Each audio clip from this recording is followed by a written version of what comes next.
งามเนาะเพิ่นว่าปะโถเหลื่อมแท้เหลื่อมแวบแป๊บหอมหนาเนาะยืดเอาพับไว้เดี๋ยวเปื่อนเนี่ยเอาอีกถือให้เอาอีกตัวไม้เบิ้งเปิด FC เพิ่นได้เบิ้ง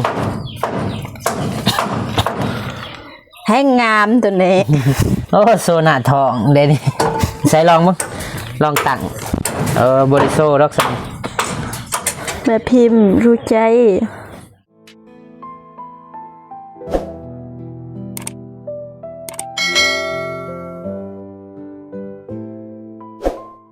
โอเค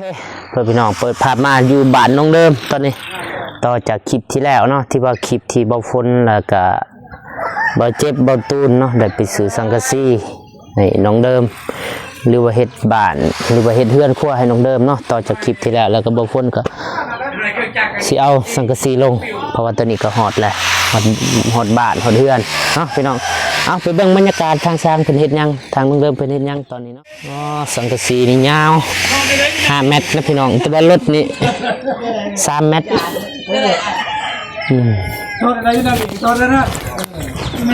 สบายดีน้องเดิม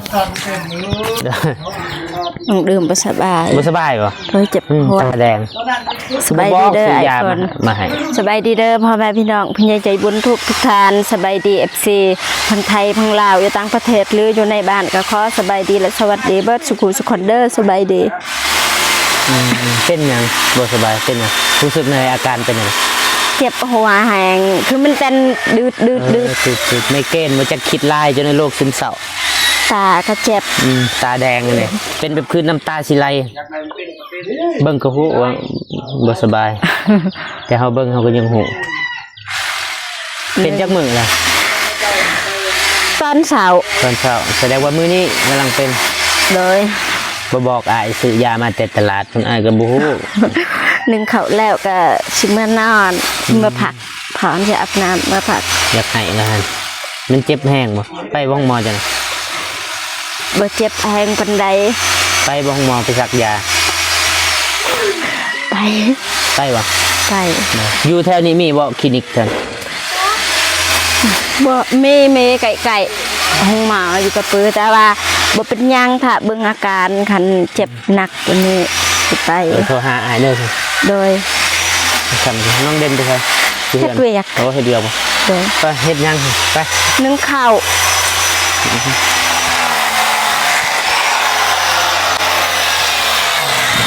ไม่ขนาดนะเต๊กนึ่งข้าววัน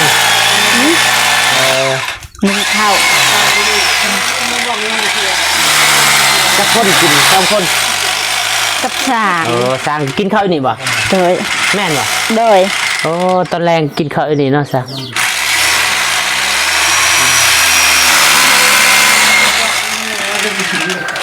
อาจจะห้ามกัน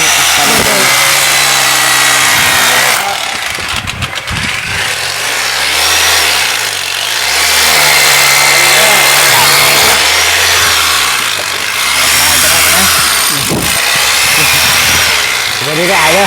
โอ้ยสบายดีสบายดีต้นเรียนมาต้นมือละ4 มื้อแต่มือมาสบายดีเด้อ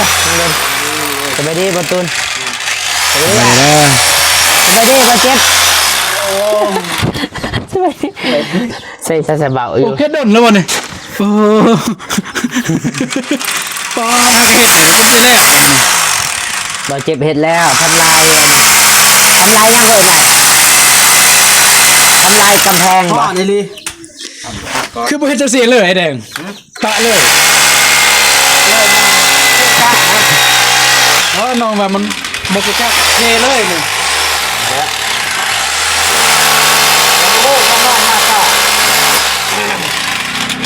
อันนี้ตัวต้นขนาดได้ที่ต่ำวันนี้ถ้าตัดตัวนี้มันจะง่าย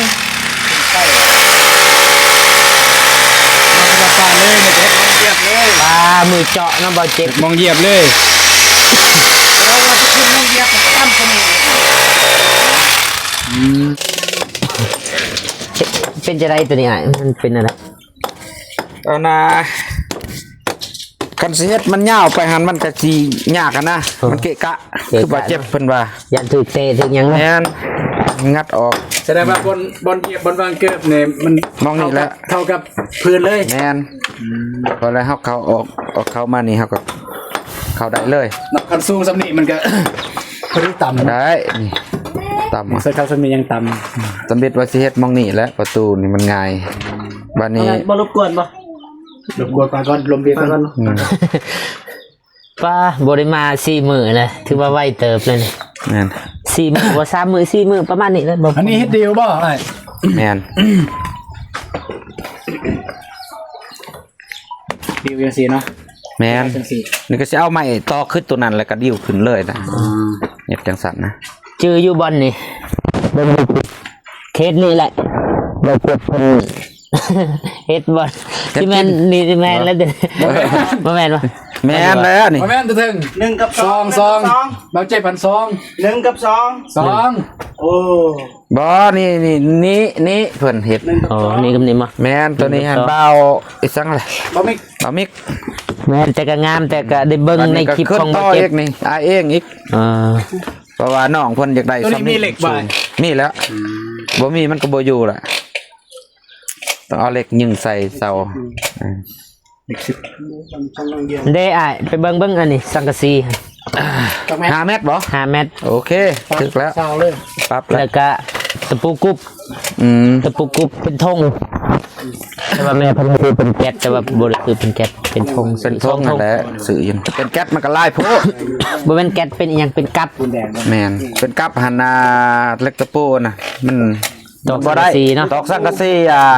เลือปูคือ ธรรมดาได้นี่ตอกสังกะสีแบบนี้ นะปูนั่นละงานนี้นักสองไว้ แบบ แม่นแต่ว่าบ่เจ็บบ่ตุนมาเอาในนี้บ่เคยเด้ อืม บ่เคยซื้อ เพราะว่าเพิ่นเคยซื้อให้ แม่ นะ ชื่อแบบขายดองสลีเลย แม่น6 เมตรหันนี้ก็มาให้มันสิน้ำพ่นมันสิถึกดินเขาหัน โดย เฮาต้องได้เฮ็ดทางลิ้น มือเลยนี่ ก็เล วั ย นนี้เฮาสิบ่ได้เฮ็ดทางลิ้นนะเพราะว่า5 เมตรพอดีมันตกก็ตกไปพูดแล้วแหละน้ำพ่นกันตกแห้งกับสัตว์พุ่น ที่ออกมาลายจังซี่นี่ไว้กองฟืนบ่ล่ะ แม่น อันนี้เกินนี่ถือว่าเอาไว้กองพื้นนี่ยัง แม่นแม่เพิ่นว่าอยากให้จังซั่นรวมกันหั่นนะแล้วก็ให้ก็จัดให้ตามคำขอโลด ขอนั่นก็จัดให้เลย5 เมตร ไอ้แดงเนี่ยมักจัดตามคำขอคันสั่นคอยไอ้รวยๆเด้อ สาธุแล้ว จัดแน่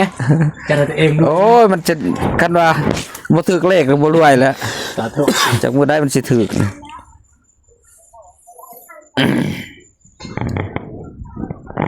ทางล่างนี่ก็เทบ่เทกับบอลกองฟืน ทางล่างนี่ แบบกันยังเกินกันเจือน ก็สิบ่ทันแหละมีแต่สิบอกให้ทางทีมงานแหละช่วยคำว่าคัดเททางล่างนี่นะ ซอยป่ะ แม่นอ้ายก็สิเททางนี้แหละเพราะว่า โอ้ สิไปเฮ็ดเทือนน้องอีกนะมันเป็นอันนั้นว่าเขาเว้ากะแม่นอันนี้ก็ช่วยกันก็หลายแหละหลายเติบแหละ ไปไหน นั่นน่ะ ทำอิฐนะ แบบเบิ่งบ่เข้าใจบ่เนี่ย มีไอ้แดงมา5 เม็ดนะเฮาเห็นแต่นี่ฮอดนี่มันบ่เกินบ่5 บ่ เม็ด เข้าใจแล้วตอนทานจากเม็ดอาหารเม็ด แม่นเพราะว่าเฮา เกินไป เฮายังบ่ทันได้ขึ้นโค้งอะนะ กองฟืน โค้งหลังคาเฮาบ่ทันได้ขึ้นบัดนี้มาเฮ็ด6 เมตรนี่6 เมตรมาเบิ่งมันตกหั่นน่ะจังว่ามันสิยากน้ำลังหั่นนะอ้ายก็เลยว่าเอาซ้ำนี้คิดถึกแล้ว จะน้อยว่าโอ้ยมันยากอีกมันสร้างเฮ็ดมันเกินไปเฮาบ่เบิ่งว่ามันก็ยากเฮาคือเก่ามาแก้อีกนะ นี่ละ โอ้บ่ทันเลิกเนาะยินน้องเดิมว่าอ้ายเพิ่นมาแต่5 โมงเช้า พุ่นแหล้ว ตื่นขึ้นมาก็แม่นลุยงานเลย 5 โมงเช้านี่บ่พ้นบ่ทันตื่นบ่ตื่นแฮงบ่ทันตื่นอีก ว้าว บ่เจ็บแฮงบ่ทันตื่นอีก นี่แม่นเนี่ย ตื่นสายเนาะตื่นสายก็บ่เป็นหยัง ใส่เวลาจะน้อย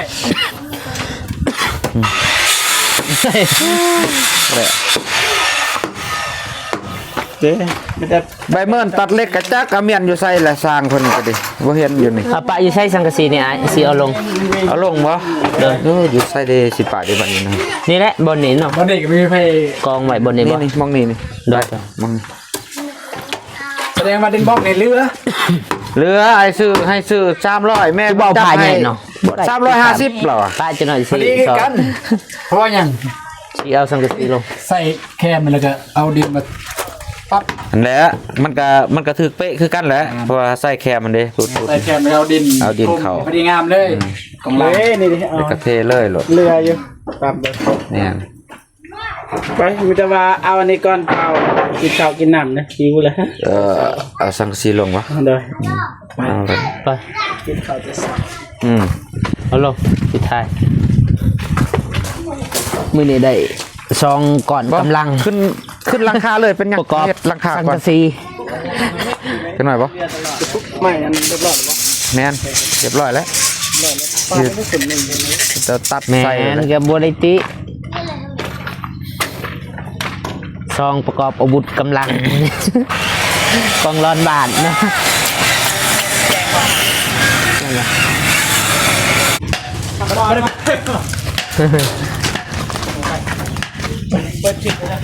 เปิดแล้ว มันจะไปใส่ว่ามันนี่ ปักปอด ฟอนโอ้ เอาประตูนี่ก่อนเอาประเจ็บ ประตุน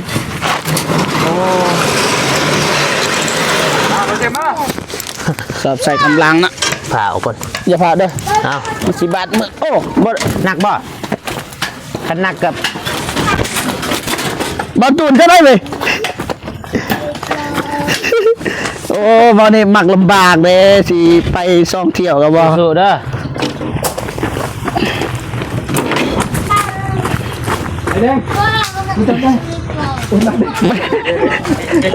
ซอยได้บอลตูนจะประจับเป็นอีกมันสิตกไว้เดี๋ยวนะ เอาจับ โอเคจับเบิ่งนะหมักงะหมักงา ไม่ยากแต่แล้วไว้เข้าใจป่ะ ว่าเอาบาทเดียว6แผ่นเลย เกือบตาย นักใบเล็กเด่น แต่ให้มันเป็นนัก ไถว่าเหล็กกันนี่ เล็ก โมแมน เล็กกะสี เหล็กสิ พ่อว่าสำนะบ่พ่อก็จังสิเอาตื่มเนาะ จังหวะบ่พอกันจังหวะกัน แผ่นหนึ่งก็เก้าลายเอา แต่ว่าตัวนี้มันจะหยาวเกินนะประมาณ12แผ่นหนึ่ง12ตึกตะปู ให้มันพอมันก็พอ เนาะ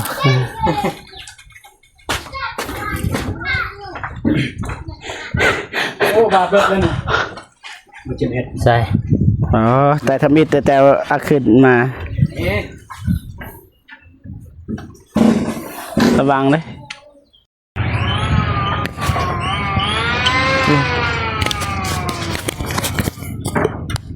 ไอ้แดงเพิ่นยกเส้น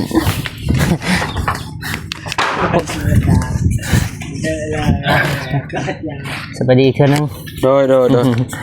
ไม่อีหยังเนี่ยเฮ็ดหยัง ไม่เท่าไร นี่ นี่บอกว่าไม่อันนั้นปัดลม บัดไม้ที่อายเอามาเฮ็ดเพื่อนน้องเดิมไม้ตัวใดอะ นี่เด้ นี่ ไม่ บ่ เทิงนี่ จักเส้น รวมหมด19เซน 19เซน แม่น ตกเป็นเงินนั่นเท่าไหร่ ตัวที่2ล้าน5แสน 2 ให้รุดให้ตัวละ พอดีตกเป็น2ล้าน5แสนเนาะ แม่น เอาน้องเดิมมายืน บ่แจกเบือง มันแสงมัน2ล้าน5แสนเนาะใหม่อันนี้ แม่เพิ่นให้นำบ่ฝนแล้ว พอก่อน บ่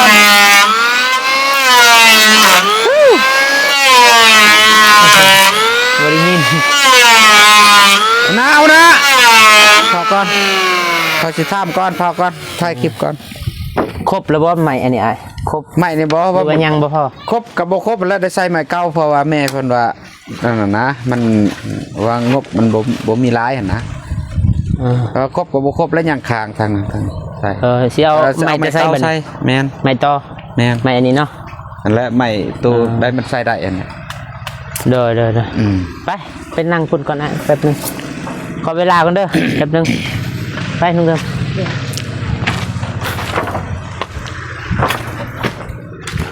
เก้าตัว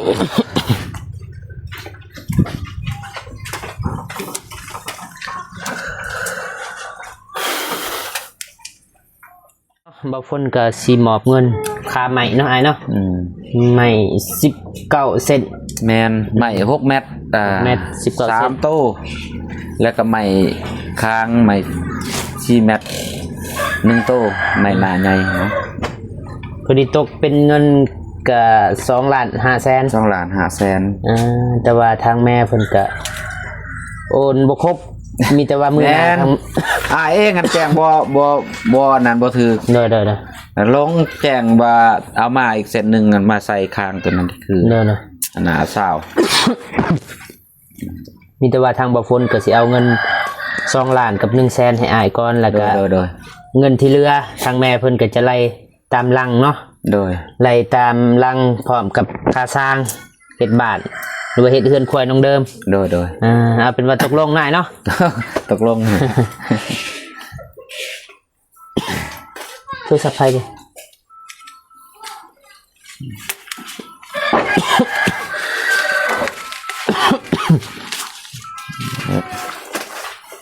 เอานับเบ้างน้องเดิม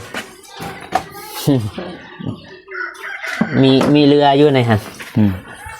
เรือ2,100,000 1 2 3 4 5 6 7 8 9 10 3 4 5 6 7 8 9 10นี่คือครับ เท่าไหร่ 2 ล้าน แมน2,100,000บอส2,174,000แม่นบ่ ไป74เอาไว้นึงแต่ให้มันครบกับ2,100,000ก่อน แม่น เด้อ ยืนไต 1 2 3 อ้ายเพิ่นนับอีกก่อน 5 6 7 8 9 10 11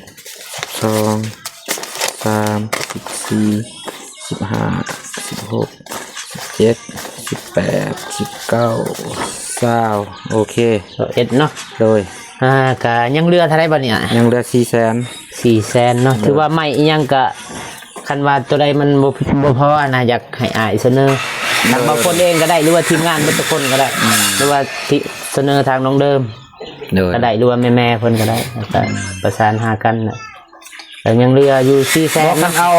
ไม้เก่าหั่นก็สิพอ เด้อ เพราะว่าเฮาใส่นี่นะขอบตีนมันนี้ ได้เอาไม้เก่าก็ได้ ตัวใดมันเหลือก็เอาไว้ อันว่าอยากได้ไม้ใหม่ก็เอาไม้ใหม่ เด้อ อันนั้นยิงตามมาพวกน้องว่าดอก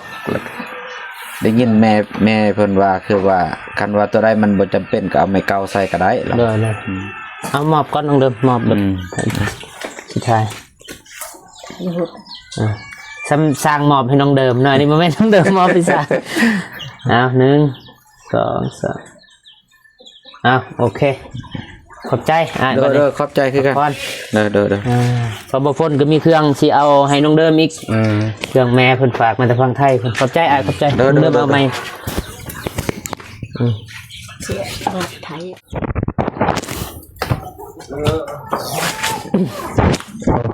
มาต่ออีกเนาะบางยาบ่ฝนก็ไปอ่านบัญชีที่ว่าบ่ฝนบันทึกไว้เนาะก็คือเงินใหม่เนาะเงินค่าใหม่เป็นของแม่เพียนเนาะที่ว่าได้มอบให้อ้ายแดงเพิ่นทางแม่เพิ่นก็โอนให้จำนวนแม่พิมพ์เพิ่นโอนให้บ่ฝนแต่ว่าแม่พิมพ์เพิ่นว่าเป็นเงินของแม่เพียน โดย จำนวน 3,600 บาทเนาะพี่น้องเนาะ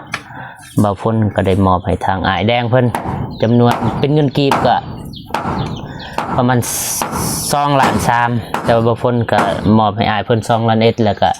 ส่วนที่เหลือที่เพราะว่าทางแม่เพิ่นก็โอนบ่พอนะ โดย เดี๋ยวแม่ก็สิไล่กับค่าสร้างเลยมื้อใดที่ว่าสร้างเพิ่นเฮ็ดเฮือนแล้วก็จะไล่บวกเข้ากันและสังกะสีนี่เป็นเงินของแม่ลิน โดย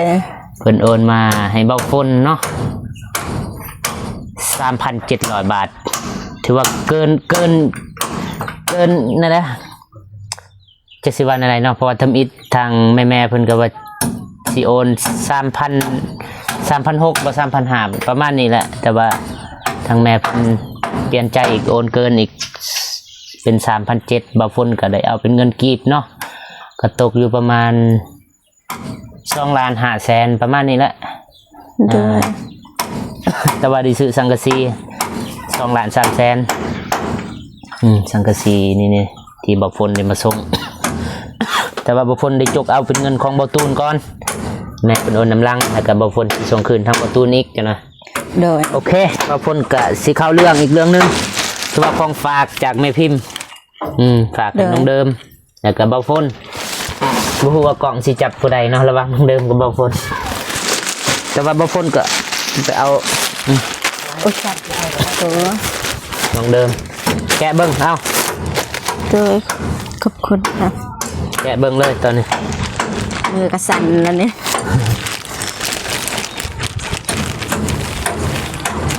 มือสั่นแต่ได้เสียงามแห้งค่ะ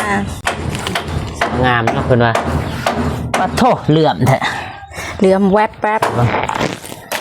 หอม หนาเนาะยืดเอาพับไว้เดียวเปื่อนเนี่ยเอาอาจิถือให้เอาอีกตัวไหมเบิ้งเปิด FC เพิ่นได้เบิ้ง แห้งงามตัวนี้ โอ้โซน่าทองเด้นี่ใส่ลองมั้งลองตั้งบริโซรักษา แม่พิมพ์รู้ใจหูว่าสำได้พอดีงาม เอาเปิดอีก เจ๋ง เบิดแล้วบ่โอ้โหสองโต สองหน่วย เอามึงสิ หอมกลิ่นหอมแห้ง กินหอมดอกลาเวนเดอร์กินหอมดอกบัวเห็นว่าอย่าเจอกับเบาแยม เบาแยมถีบตก ได้ น้อง ยินหอมตัวนี้คิดฮอด เดี๋ยวเบาฝน แห้ง ก็เปิดของเบาฝนเนาะเพื่อนพี่น้องถือว่าเบาฝนบ่ฮู้ว่ามันมีหยังทางใน ไปรุ่นไปซ่อม เบา คัน ฝนจีกวงยานี่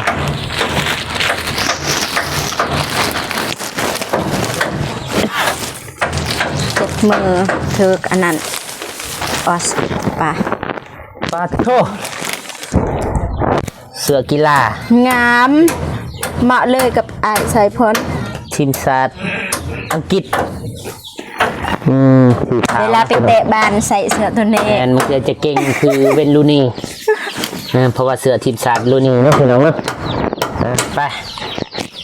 เบิ่งตัวไม้อีก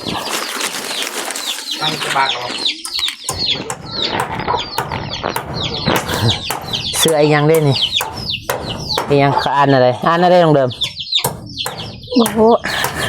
สาม อีกอยัง เจ็ด ดักลี่บ่โอ้เสื้ออันนี้แม่เพิ่นว่าเท่าไหร่600-700บ่เท่าไหร่น่าจะแม่นตัวนี้แหละเสื้อกะทหารเพิ่นว่าดักลี่บ่ประมาณนี้แหละงามบ่ผลมักสีดำสีประจำตัวที่3เนาะอันนี้ เสื้อ อักบอย2025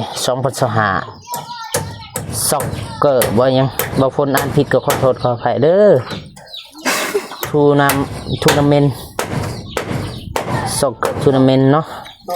เกี่ยวกับเตะบอลประมาณนี้แหละเสื้ออันนี้แต่ก็งาม งามทุกตัว ปลาจะมาไล่โตแถบบัดนี้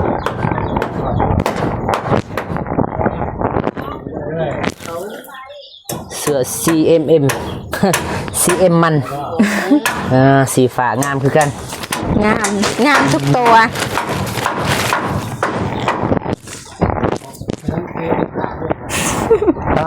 เสือยังได้ฮูบยังได้นะฮูบยังลองเดิม เตะบานเนาะคนยืน บ่ฮูแต่ก็งามสีเทานี่มักคือกัน สีเทาสีดำส้มเนาะ ส่ง ส้มกีฬาคือส้มบ่เจ็บคือกันกับส้มบ่เจ็บแล้วก็สุดท้ายท้ายสุดเนาะ กระเป๋างาม กระเป๋าเนาะพี่น้องเนาะ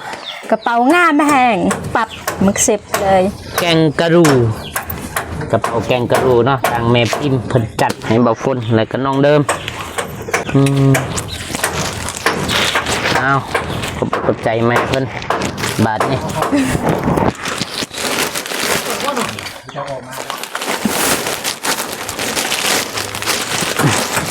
ใส่เลยซะ ไปถ่ายคลิปใส่เธอไปนำ สบายปะโทรศัพท์โอ้ไก่ ดีขึ้น โอเคพี่น้องบางคนก็ถือว่าคลิปกันยาวแล้วตอนนี้มีแต่ว่าให้ทางน้องเดิมก็บอกใจแม่เพิ่นบ่จะเป็นแม่ลินเนาะสำหรับสังกะสีแล้วก็แม่เพียนเนาะสำหรับขาไม้ โดย ไม้ค่าไม้สร้างนี่จะเป็นของแม่เพียนถ้าสังกะสีนี่จะเป็นของแม่ลิน โดย แล้วก็ควรจะเป็นของแม่พิมพ์จะฝากน้องเขาบอกกับใจทางแม่เพิ่น กะขอบคุณเด้อทางคุณยายใจบุญพังไทยแม่ลิ้นแม่เพียนแม่พิมพ์ที่ซื้อสังกะสีมาให้แล้วก็จ่ายค่าไม้แล้วแม่ส่งเครื่องมาให้น้องดื่มก็คอยบุญกุศลครั้งนี้ให้ไล่กลับคืนให้เจริญรุ่งเรืองให้ได้ก็ได้เอาเถอะ ขอบคุณเด้อทางผู้ใหญ่ใจบุญอยู่พังไทยแม่เพิ่มแม่เล่นแม่เพนแม่เพียนแม่เพียน แม่เพียนแม่เบิดทุกคนที่สนับสนุนสปอร์ตน้องดื่มโดยมาตลอดขอให้แม่อยู่เย็นเป็นสุขกายสุขใจความเจ็บอย่าได้ความขัดอย่ามีห่างให้มีให้ร่ำให้รวยให้เฮงปังให้อายุมันคนยืนนอนแกได้เงินหมื่นตื่นแกได้เงินแสนไปใส่มาใส่ก็ขอให้ปลอดภัยให้มีคนหักคนหอมปรารถนาสิ่งใดได้สิ่งนั้นดังสมปรารถนาเด้อสาธุ โดย ใจเล่นเลยท่านอ้ายใช้คนนำเด้อโอเคพี่น้องบางคนก็ถือว่าดนได้เนาะบนมาหาทางน้องเพิ่นประมาณ 3-4 มื้อเนาะพอบางคนก็บ่จักสิว่าก็ขอโทษอภัย FC แล้วผู้ใหญ่ใจบุญบ่ทุกคนนะที่ว่าบางคนบ่ได้มีคลิปให้เบิ่งเนื่องจากว่าบางคนบางมื้อก็ไปเวียกครอบครัวแล้วก็บางมื้อพาแม่ไปโรงหมอแต่บางคนก็บ่ได้ถ่ายให้เบิ่งเนาะก็บอกว่ายังบางคนก็ถือว่ายังคือเก่าคนเก่าใจคือเก่านะพี่น้องเนาะคนเก่าคนเดิมโอเคแต่บางคนก็บอกกับใจคุณอยากจะบุญในทิศทานเนาะที่เขามาเบิ่งมาเติมสองบางคนแหละก็พิเศษบอกกับใจแม่เพิ่นเนาะที่ว่าในให้บางคนแล้วก็ทีมงานมาเป็นสะพานบุญในครั้งนี้เนาะบางคนขอพรให้ทั้งแม่จงอยู่เย็นเป็นสุขกายสุขใจเด้อสุขภาพแข็งแรงเจ็บบ่ได้ความไข้บ่มีเด้อแล้วก็บอกกับใจของแม่พิมพ์เนาะที่ว่าได้ซื้อกระเป๋างามๆแล้วก็เสื้องามๆมาให้เบาฝนเนาะเบาฝนขออวยพรแม่จงอยู่เย็นเป็นสุขเด้อสุขกายสุขใจสุขภาพแข็งแรงคนบ่ได้ความไข้บ่มีเด้อให้ร่ำรวยปรารถนาสิ่งใดขอให้ได้สิ่งนั้นสมดังปรารถนาไปใส่มาใส่ไก่หอดจอดเถิงให้มีคนหอมนอนให้ได้เงินหมื่นตื่นให้ได้เงินล้านเด้อแม่เด้อขออายุมันคนยืนสาธุโอเคเบาฝนก็สิขอโตเนาะพี่น้องเนาะมีแต่ว่าพอกันคลิปหน้าสำหรับคลิปนี้บ่ฝนขอกลับมาสบายดีเด้อบ๊ายบายไอ้ปลอมบ๊ายบาย